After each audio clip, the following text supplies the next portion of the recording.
Sir, no comment. Sorry, matagal niyo na kung alam yung modus na di mo pangingitbak sa flood control? Hindi lang sa flood control, ma'am, pati sa sa illegal gambling. Yun na. Tumatanggap sila. So, si Martin Romualdez. So, hindi lang siya sa flood control. Baka kasi yung tao na nagtrabaho ng basura, flood control yung pera na tinatransport nila. Pero marami pang iba pang mga sources ng corruption na dinideliver. Grabe. Continuity.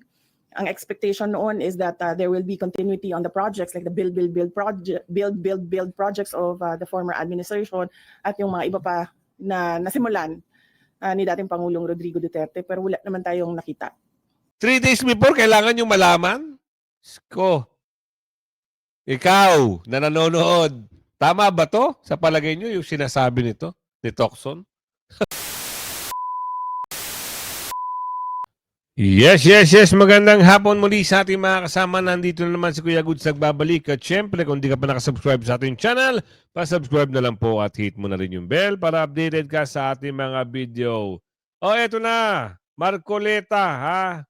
Nakatikim. Ano to? Sino nakatikim? Nakatikim ng mura. Itong Abante. Anong Abante? Ano ba yung Abante na yan? Tingnan nga natin. Oo. Ang host ng Abante. Dahil sa fake news.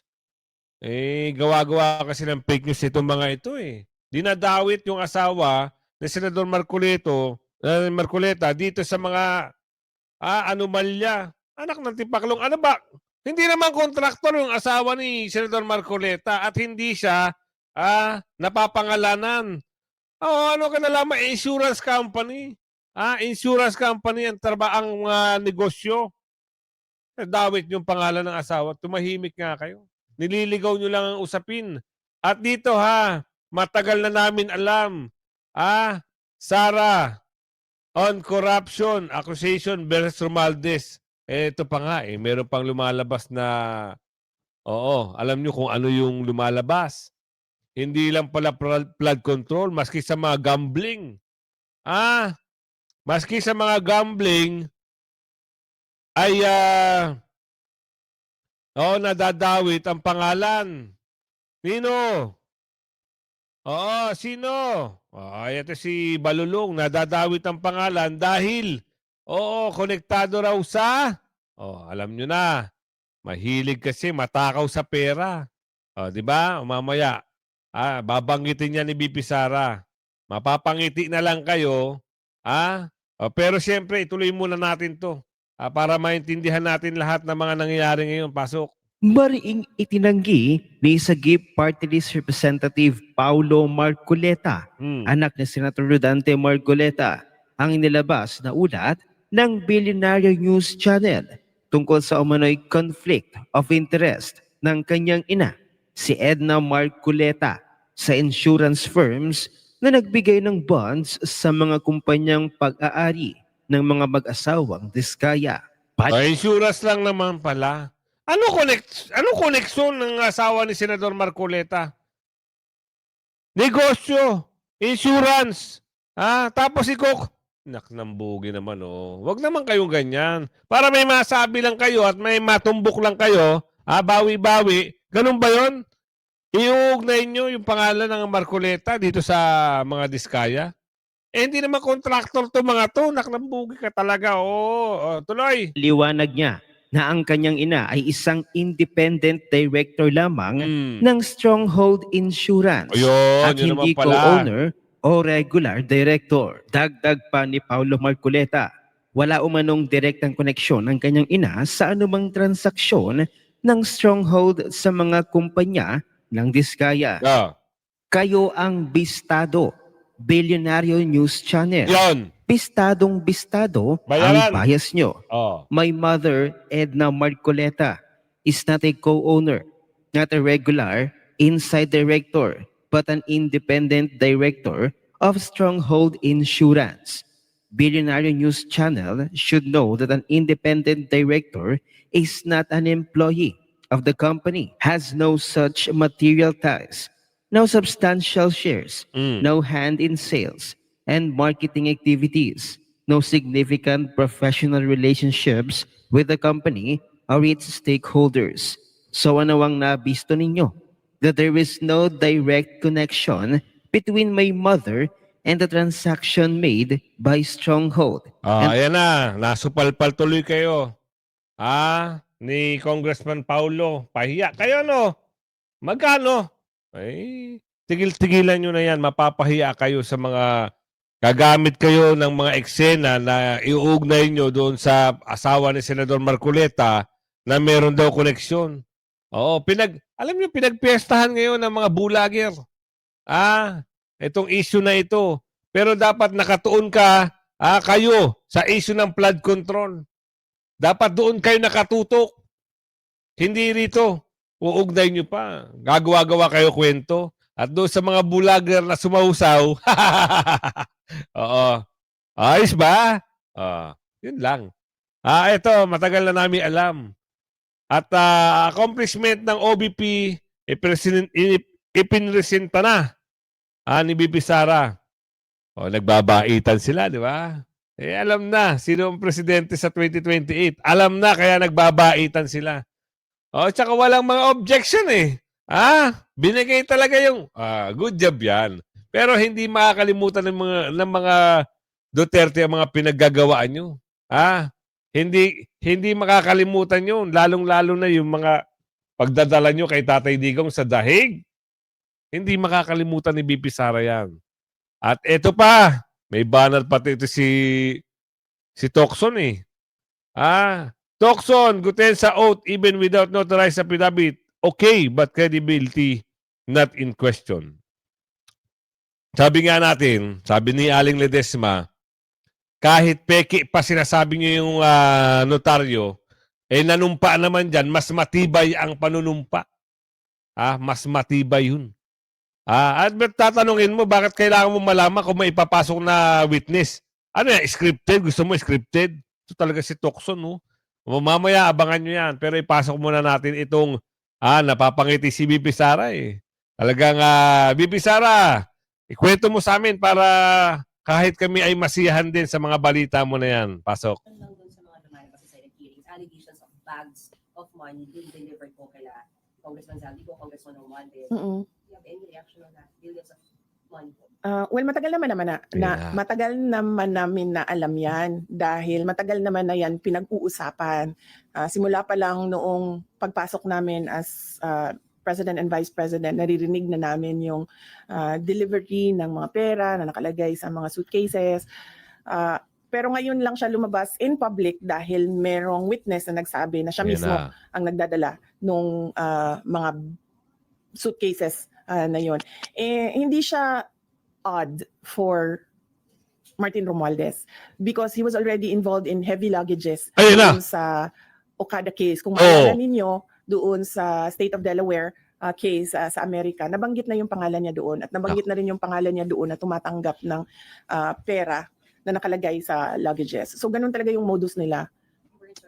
Hindi na ako nagulat, ma'am, kasi nababalita naman na yan noon. Hindi lang natin napag-usapan in public kasi walang witness. At noon, walang magsasabi na nakita ko, ginawa ko first hand kung ano yung nangyari. Di tulad ngayon na meron talagang isang tao na nagsabi na kung ano yung sistema, ano yung ginawa nila at paano nila ginagawa yun.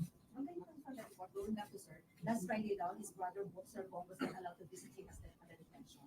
Did it wish to no, I have to clarify that. No, that is not true. I made a mistake kasi ako yung nagta-traffic nung scheduling ng mga tao na bibisita sa The Hague.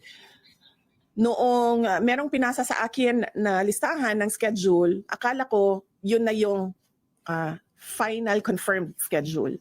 Hindi nakasali doon yung Friday nakaraan na schedule. Akala ko hindi nakasali yung Friday. In fact, nandoon na siya sa The Hague, yung kapatid ni dating Pangulong Rodrigo Duterte, precisely for that visit. Pero hindi ko nabantayan hindi ko nabantayan sa bagong listahan na wala yung Friday doon. So ako ang nagkamali doon sa hindi niya pagbisita noong Friday. Ma'am, your comment on the resignation of Mayor Magalong. Ayaw mag-comment. Huwag na lang, sir. No comment. Oh, sorry, Bansala. Matagal niyo na kung alam yung modus na di mo may pangingitbak sa flood control. Hindi lang sa flood control, ma'am. Pati sa sa illegal gambling. Yun na. Tumatanggap sila. So, si Martin Romualdez. So, hindi lang siya sa flood control. Baka kasi yung tao na nagtrabaho ng basura, flood control yung pera na tinatransport nila. Pero marami iba pang mga sources ng corruption na dinideliver. Grabe, buko. Yung mga, ayoko sabihin kasi tatanggalin nila, pag sinabi ko tatanggalin nila yung tao, wala na tayong, From his office. oh yes. From his office. Ayaw lumabas ng mga tao eh. Dati pa naman kami nagsasabi na na magsalita kayo. Takot lahat kasi magsalita ngayon dahil syempre aabot yun until the office of the president. Diba? So, walang nagsasalita. Pero pag sinabi ko kasi kung sino at anong klaseng personnel, maano nila kung sino yung nagsasabi doon sa loob. But from the office of Congressman Romualdez po yan. Oh yes. Ito din yung mga tao na nagsasabi sa akin na na paatake sila sa confidential funds. Ito din yung reason kung bakit hindi na namin ginamit yung confidential funds on the third and fourth quarter. Third and fourth quarter noong 2023 kasi sinabihan na kami na pinagmimitingan sa loob. But do you think the government is still stable? No. Ma'am, no. Our institutions are clearly abused. They are used for personal gain. They are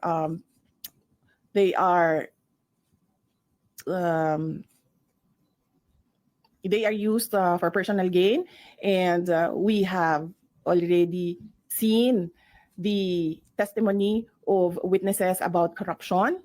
And there is practically nothing happening in our country. Ilang ulit ko na yan sinasabi noon na tigilan yung politika, tigilan yung pagmuna ng pansariling interest kasi walang nangyayari sa ating bansa. Meron ba kayong nakikita at all na project na nakatulong sa ating bayan? Wala. In fact, we ran on the platform of unity and continuity. Ang expectation noon is that there will be continuity on the projects like the build projects of the former administration at yung mga iba pa na nasimulan ni dating Pangulong Rodrigo Duterte, pero wala naman tayong nakita. Di ba? Ang dating nag-serve as an instrument lang sina Congressman Romualdez. Hanggang pa ako dito, hanggang alauna pa ako dito. Ay, sir. Ang nag-serve as an instrument sina Congressman Romualdez at may kumpasito ni President Bongbong Marcos. Example na lang, noong budget, example na lang ng budget natin. Yung budget natin, ang huling pumipirma dyan, ang Pangulo. Para siya maging batas, para yan ma-operationalize, para natin ma-implement yung batas na yan, kailangan yan ng pirma ng Pangulo. The fact na nagpirmahan sila ng budget na may mga blanco, ibig sabihin, hindi nila binasa or pinabayaan nila na merong mga ganun na blanco. You mentioned na. Yun lang. Baka sinadya, BP Sara. Yun ang sabi ni Aling Ledesma. Baka sinadya. At para kung hindi makita at walang nakakita, sigurado. Swak. Paghahati-hatian. Pero may nakapansin eh. Di ba? O ngayon, nagbabaitan sila ngayon. Nagbabaitan sila. Ano meron? At parang ang babait nyo ngayon. Ha? Oo. Yung mga taga-kamara, ano na? Parang tahimik kayo ngayon pasok natin to. Let me express my support to the OVP budget. Looking at the data to include automatic appropriations, the increase of the OVP budget is only by 1.3%. I'll just flash the slide. No? So if you count in the increases in inflation, increase in salary, the total increase of the OVP budget is only 1.3%. Kaya ang tawag ko nga dito, bare basic budget for the Office of the Vice President. And let me also commend and express my support to some of the programs of the OVP.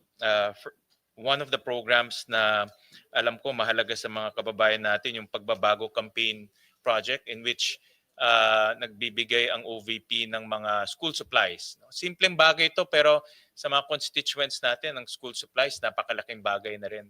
So to date, meron nang nagbigay na 403,000 na mga school supplies. Another project that I also support is the Pansarap project, or the feeding program for severely wasted students. Alam natin, almost 20% of our students are malnourished. So to date, there are about 16,000 students that were fed by the Pansarap project. Ibig sabihin, sang-ayon na sila. Baka alam na nila kung sino magiging presidente. Bakit parang tumututol? Tumututol ba? O nagtanong lang? Parang nagtanong lang ata. Baka nagtatanong lang ang mama. Pero kasi, ano ba ito? Tanong ba ito o pagtututol? Nagtatanong lang din si Aling Ledesma. Kung pumapayag ka, wag mo nang pahabain. Okay mo na kagad. 0.143 million, Mr. Chair.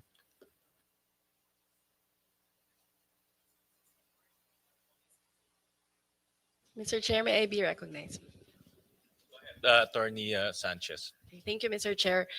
Your Honor, the amount that was not considered by the DBM only pertains to ICT equipment. So out of our original request, only a portion of that was included in the NEP.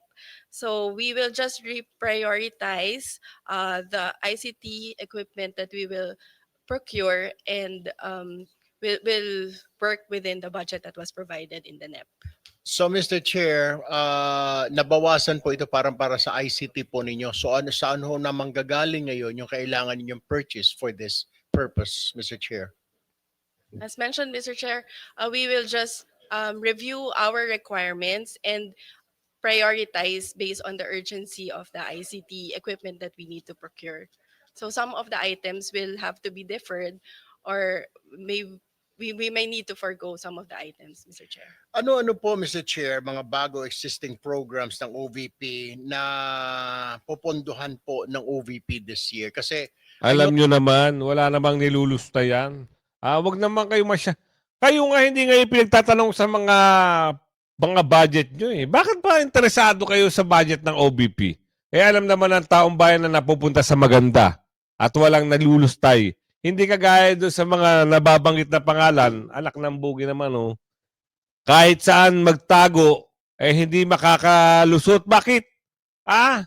Hinahanap na ng mga tao, mga Pilipino eh. Hindi, uuwi pa ba to? Parang bukas. Ngayon yun eh. Bakit wala pa? Bakit wala pa ito si Ko? Di ba ngayon yung last day niya, di ba? Tapos kakansilin na yung travel authority niya.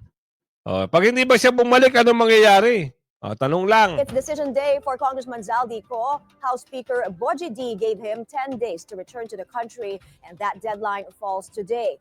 He warns of sanctions if the congressman fails to show up. Mavic Trinidad joins us live from the Batasang Pambansa. Mavic, what's the update? Today is supposed to be the deadline given to ACO Bicol Party List Representative Zaldi Co to go back home. This is based on a letter sent by House Speaker Boji D in response to Zaldi Co's letter to him last week.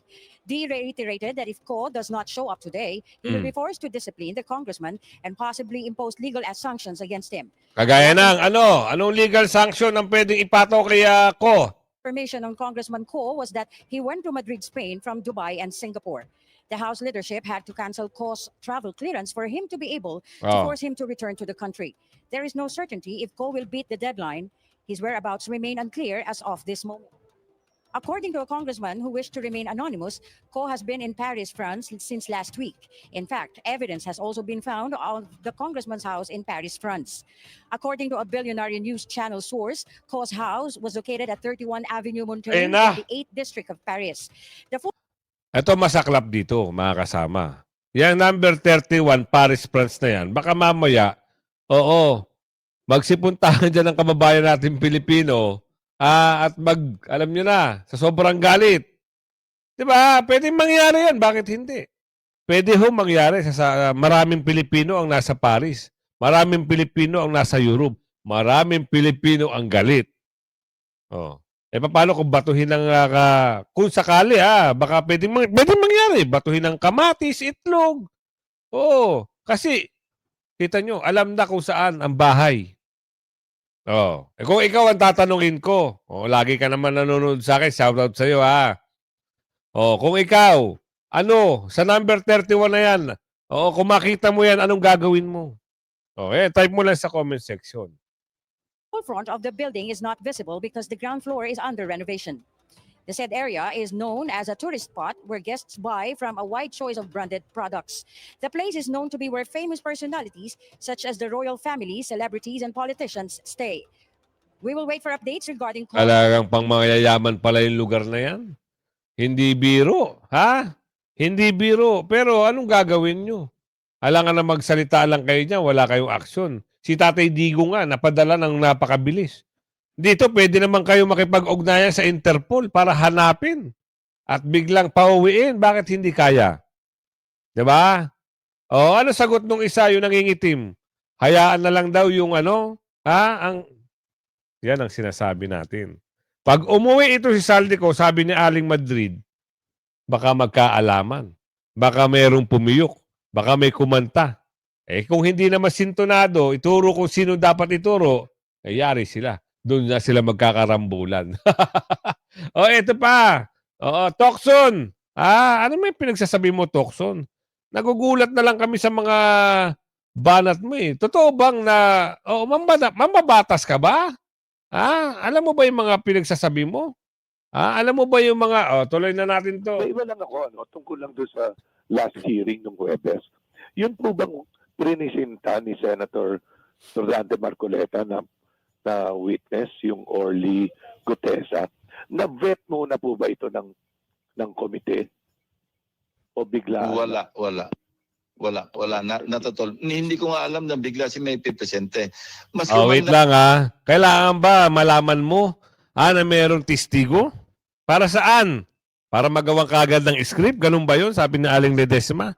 Tigilan nyo kami. Kung mayroong testigo, haharap at haharap yan magsasalita. Hindi nyo kailangan malaman pa. Diyos me, yung Marimar naman, ginagawa nyo namang laruan na lang ang Pilipino eh. Kailangan daw malaman muna. Hindi raw sinabi sa kanya, Diyos me, yung Marimar. Yung bago magsimula hearing, sana natimbrihan man lang ako, Mr. Chair. Masipabulong lang, meron ako hindi mamayang witness. So ano naman problema yun eh. Kasi, alam mo, nire-relax ko yung rules. Kung susundin natin talaga yung rules ng komite, nakasaad doon na 3 days before, kailangan meron ng advance copy ng affidavit at meron ng alam na... Boss, wait lang. Hindi naman rules dapat susundin eh. Palabasin nyo ang tunay na may sala. Kung susundin daw ang rules, kailangan 3 days before, alam na nila kung sino yung mga titistigo at niloloko nyo lang ang Pilipino. Ba? Alam nyo na pala eh. 3 days before, kailangan nyo malaman? Sko. Ikaw, na nanonood, tama ba to? Sa palagay nyo, yung sinasabi nito, ni Tokson? Ibang klase. Scripted. Oo. Kailangan pag may lalabas na witness, alam nila. Di scripted ang lahat. Ang mga komite na merong ganong witness na dadalo. Kaya meron kami tinatawag na 3-day notice rule. Ako, nirelax ko na ngayon dahil siyempre, may mga testigo na ayaw naman nilang baka mag-back out tulad si Alcantara, si Bernardo, yung iba pa, di ba? Kung i-advance mo yung kopya kagad sa mga miyembro ng komite ng kanilang affidavit, pwede ma-preempt pwede sila ma-pressure na hindi na sila sumipot. So, nirelax ko na yung rules namin tukol doon. So, maski yung kay Senator Marcoleta, maski yung ora mismo na ipipresent niya na nagmanifest siya, gagamitin yung kanyang time, yung time slot niya na meron siyang witness. Pinayagan ko na nga eh. Wala naman problema doon.